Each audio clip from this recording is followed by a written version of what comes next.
Thousands of years ago, a great work was begun on a barren landscape. The people behind the project erected a ring of colossal stones according to precise calculations. When the job was finished, a complex machine stood in the middle of no place. Then they disappeared, but their monument is almost intact. It is called Stonehenge. The glow of ancient knowledge has faded, but a strange power still seems to linger over the stones. It beckons some men to worship, others to search for the magic of Stonehenge.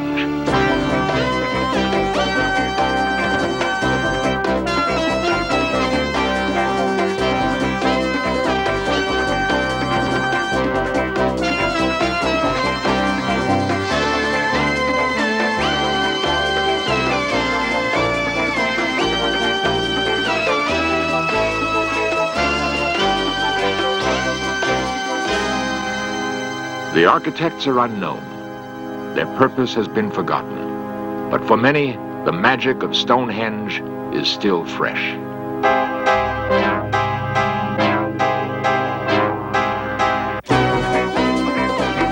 This series presents information based in part on theory and conjecture.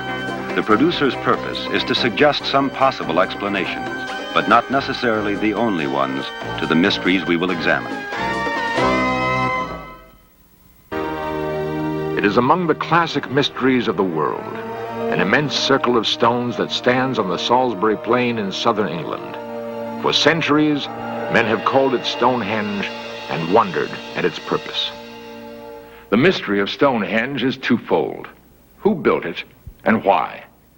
Archaeologists normally have the answer to one of those questions and can deduce the rest. But until now, we've known very little about Stonehenge and understood less. Only recently has evidence come to light that points to Stonehenge being an exceedingly complex machine, yet with a purpose so simple, it was overlooked for centuries. But finding the why of Stonehenge only increases the mystery of who built it. Stonehenge is a puzzle that seems to defy the usual methods of archaeology.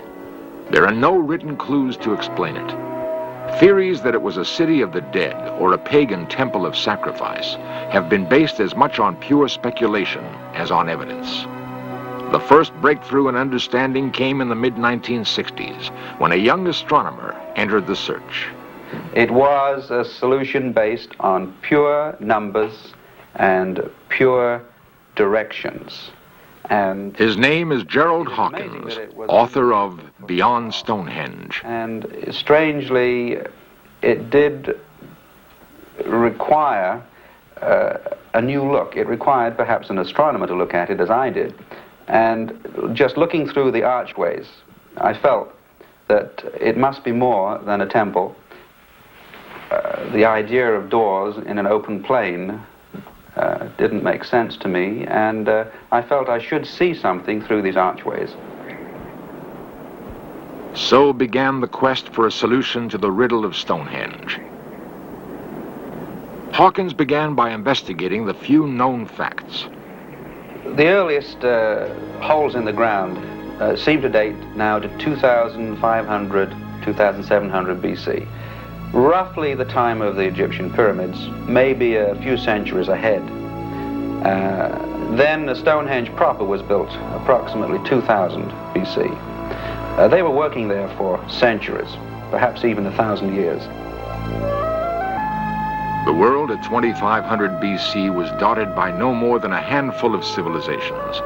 Much of the world's population lived in caves. Man was learning how to forge crude tools out of bronze. In Egypt, the slaves were still toiling over the Great Pyramids. The walls of Jericho were yet unbreached. In Mesopotamia, the Sumerians were just beginning to use a new tool called writing to record their history and legends. It would be centuries before the Jews would hide the Dead Sea Scrolls in the caves of Qumran. From the tiny island of Crete the Minoan Empire ruled the Mediterranean world.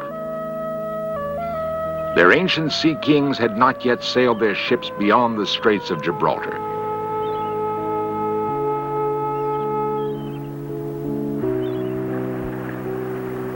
No explorer had touched the shore of North America, crossed its wide expanses, or glimpsed any of its wonders. Yet in that remote time, an army of men was mobilized on the Salisbury Plain to build Stonehenge. Why?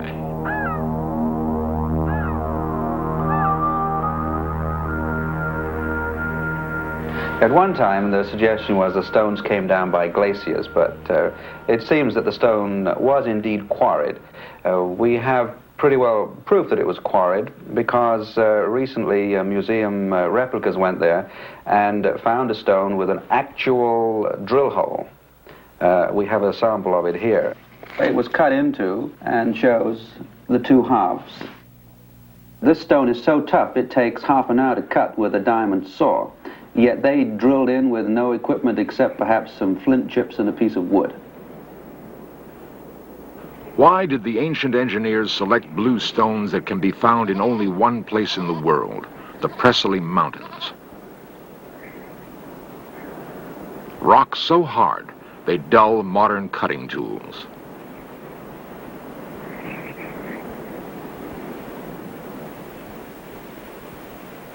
This is one of the inner circle of bluestones which geologists have found were brought all the way from the Presely Mountains in Wales. And it does seem that there is really only one place in the world where they could have come from. But there is also a theory that... Another investigator, Francis Hitching, has been probing the legends of Stonehenge, groping for a key to unlock its mystery. There's still a lot of unanswered questions, the main one being, why on earth did they bother to put up these as opposed to those? What special kind of power did these stones contain? Hitching believes that for the ancient Britons, the countryside was alive with supernatural spirits, and that even the rocks were endowed with magical powers. Local folklore is rich with tales like that of the Devil's Heel. It is said that the devil stalked the woods one night and left his mark in stone. According to another legend, 9 maidens were frozen into stone when the morning light caught them frolicking on the moors. Other rocks were thought to dance on midsummer's morn. It was a matter of firm belief that evil spirits presided over certain boulders, like the hunchback gnome that lurked under a roof of stone, or the witch who cast a spell over Tinglestone, making it unsafe to touch after dark. Positive powers were attributed to other monoliths, like the one called Stanton Drew, which could supposedly cure a sick child of the pox. Or the Fairy Stone, which was believed to emit a strange energy, like an electrical charge. What all these legends add up to, it seems to me, is that a certain kind of power existed in them and was known to the people at that time. And as recently as a couple of years ago, there were reports of witchcraft ceremonies taking place in a series of stones called the Rollright Stones in the Midlands. From the Presely Mountains, where the Stonehenge rocks were quarried, they were hauled some 240 miles across the landscape of England. No powered vehicles existed. Forests and narrow streams clotted the path between the quarry and the final site. How were the stones moved? In 1954, the British Broadcasting Company recruited 40 schoolboys to retrace the steps their ancestors might have taken.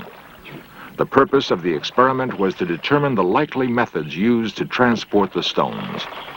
A concrete slab, only 1/50th the weight of a bluestone, was used.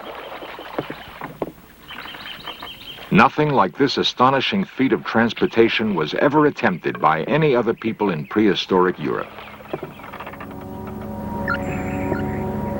Their task was so arduous that later generations believed the builders must have been aided by the magician Merlin.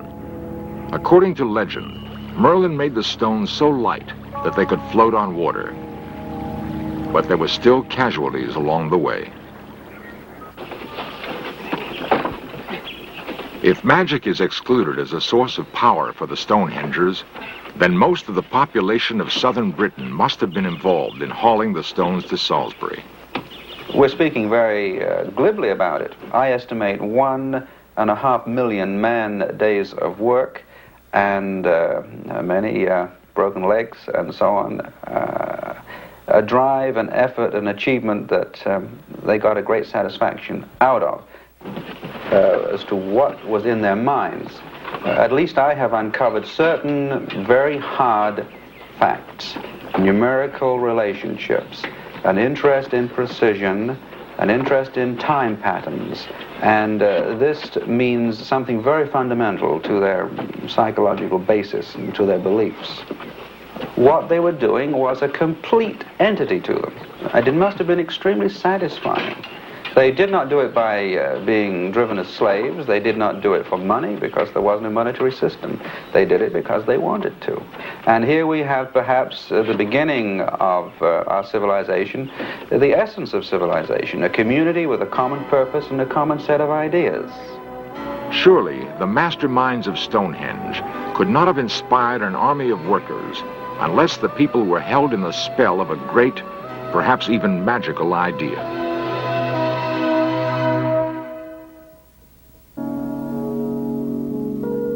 A religious sect called Druids claims spiritual descent from the architects of Stonehenge. There is little evidence to support their claim. Their ritual reenactments on the site are of little help in solving the puzzle, for the Druids were apparently latecomers. The people who put up Stonehenge came from a time before people could read and write, and really this is one of the big mysteries about Stonehenge, how they came later on to have a mathematical, geometrical, astronomical knowledge which seems quite beyond the conceptions of primitive and barbarian people. But perhaps more remarkable than that is the fact that scattered all over Britain are some 300 other circles, some of them still intact, which can do the same job. And the man who has discovered this, spent half a lifetime doing it, is Professor Alexander Thom. An engineer by training, Thom was convinced that there was a calculated design behind what appeared to be a random arrangement of stones. Using advanced mathematics, Thom was able to prove that the stones were aligned both to one another and to the movement of the planets in the night sky. The implications of his discovery are staggering. It now seems possible that the whole of prehistoric Britain was landscaped according to a deliberate and far-reaching plan.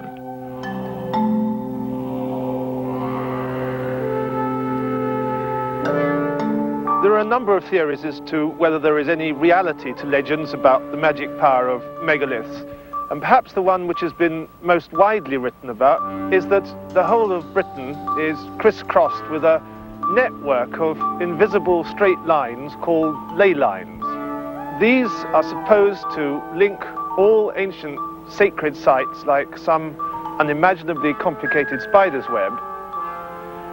And the stones, all the sites, burial mounds, tombs, they're supposed to have been put on certain key places which were chosen because they had some kind of power. Fortresses were built atop sacred mounds, as if to absorb the power of old ruins. And monks erected churches on sites where pagan priests once gathered to recite magical incantations. In folklore, some key sites retained their magic long after the builders disappeared. It is known that around some of these sites, underneath tombs, around the standing stones, there are anomalies in the Earth's magnetic field. And here, I think, may lie the secret to the power in these megaliths. If Francis Hitching's theory is correct, What prehistoric man called magic may have been akin to 20th century electromagnetic energy. Is it just possible that people in those times somehow knew how to tap the electromagnetic anomalies that are in these stones and use them in their healing? Is it perhaps also possible that they used it, as birds do and as dogs seem to, in telepathy? They could find their way by these stones. They could perhaps communicate from one stone to another. They were like a giant psychic grid which could be used for telepathic purposes. Like the animals of the forest, the inhabitants of prehistoric Britain may have been attuned to the Earth's signals.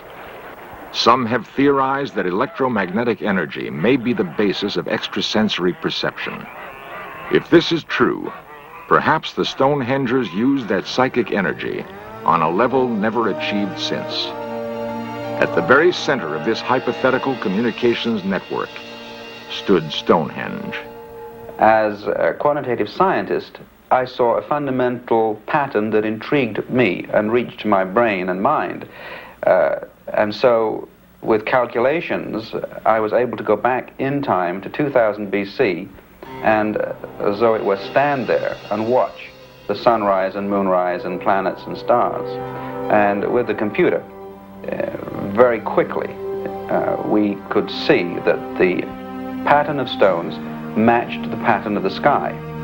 Therefore, a ritualistic temple became a much more fundamental device. It had at least some purpose, and that purpose reached out to the stars.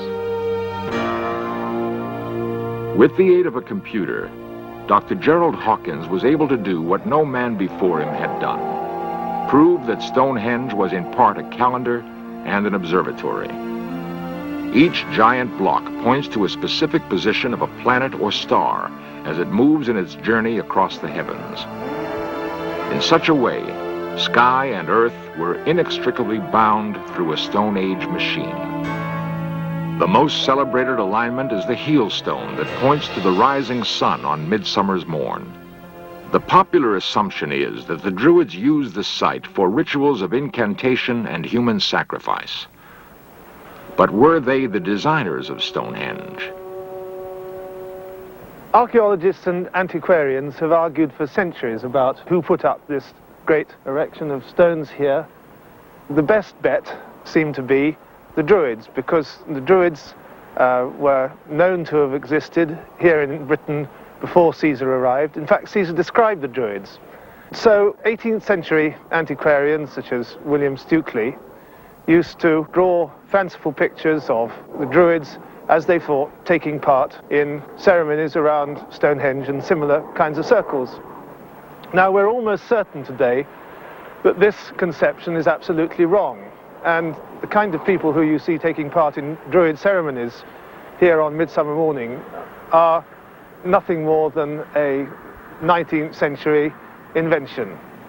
Druids, in fact, what we do know about them, they had a strong priestly class who used to gather, on the whole, in oak groves where their secret ceremonies took place. They were a bloodthirsty race. Caesar describes them as hanging people up in baskets and burning them. Otherwise, we know that they were indeed expert astronomers. If, as Hitching and other investigators have concluded, the architects of Stonehenge were not the Druids, then who did design and build it? Far from being mere hunters or cave dwellers, the prehistoric Stonehengers seem suddenly to have become possessed of a superior, highly sophisticated intelligence.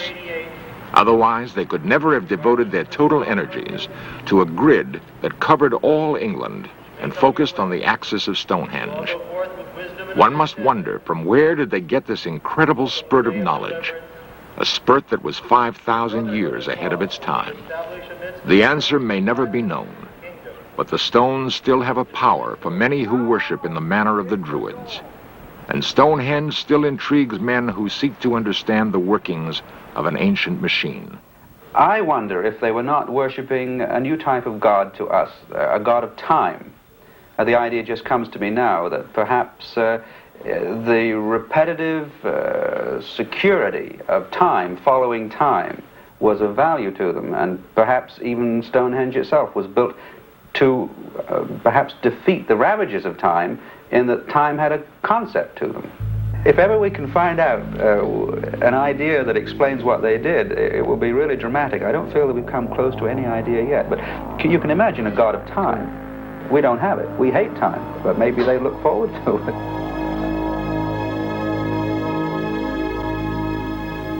What were the Stonehengers looking forward to? Was it merely the observations of the cycles of time, or the predictions of eclipses? Or did they expect some even more magical communication from the outer cosmos, where time has no limits?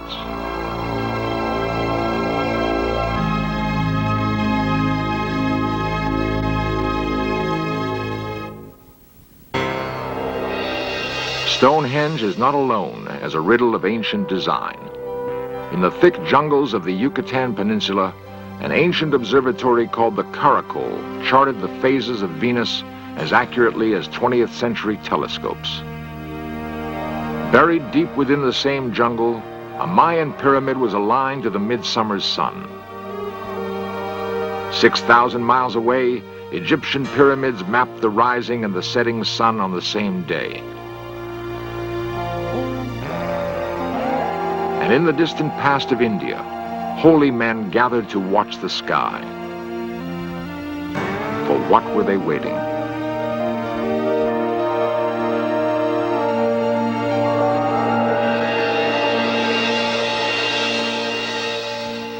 We have some understanding now of the possible explanation for Stonehenge and the other monuments around the world that have puzzled investigators for so long.